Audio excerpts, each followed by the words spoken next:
শোনো বন্ধু, তুমি আমার একটা কিছু করো না, টাঙ্কি আমার ছিদা হইছে, পানি তো আর থাকে না। হ্যালো গাইস, আপনারা কি এই ভিডিও দেখার পরে এখনো বসে থাকবেন? তাড়াতাড়ি জনিদাকে ফোন লাগান। কেন কেন জানেন না? জনি সিং দাদা ছাড়া এই ফোটা কেউ বন্ধ করতে পারবে না। ছিদ্রটা কি বন্ধ হয়েছে না বন্ধ করার জন্য যারা আছে তারা আসবে এখানে, যারা দেখতেছে ভিডিওটা। না না না, আরে ভাই, আমাদের মতো সাধারণ ছেলেরা এই কাজটা করতে পারবে না, জনি সিং দাদারে লাগবে। ছেলেরা যদি 4টা বিয়ে করতে পারে তাহলে মেয়েদেরও 4টা কেন, মেয়েরাও বেশি করবে, কারণ মেয়েদের এনার্জি অলওয়েজ বেশি থাকে। আরে সব মেয়েরা না, শুধু তোমারই এনার্জি বেশি থাকে, তাই তো বলছি জনি সিং দাদাকে লাগবে। কথা কি ক্লিয়ার না ভেজাল আছে?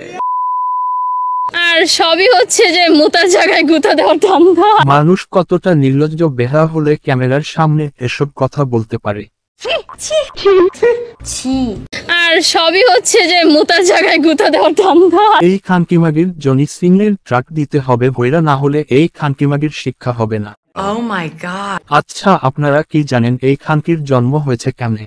জানি না। বিষয়টা একটু ব্যাখ্যা করবেন? এক রাতে কিছু গাঞ্জাখোর পাটারা এনজয় করতেছিল, আর সেই রাতে অনেক জোরে বৃষ্টি হচ্ছিল, আর সব ফারেসির দোকান বন্ধ ছিল, আর সেই রাতে এই খানকির জন্ম হয়েছিল। কেসটা তুমি ধরেই ফেলেছো।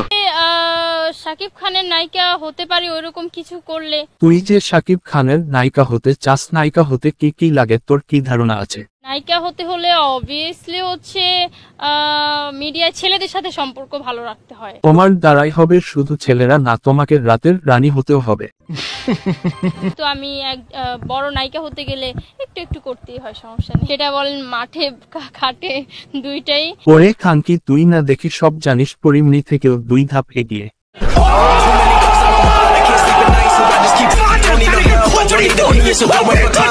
रुको जरा सबर करो। সানি লিওন যা যা করে আমিও তাইতেই করব। ওরে খানকি, তুই তো নায়িকা হতে চাস না, সানি লিওনকে ভাতে মারতে চাস। সঠিক বলেছেন। তো আজকের এই বিনোদনের ভিডিওটা এই পর্যন্তই শেষ। ভিডিওটা ভালো লাগলে একটা লাইক এবং চ্যানেলটি সাবস্ক্রাইব করে পাশে থাকেন। দেখা হবে নেক্সট কোন ভিডিওতে।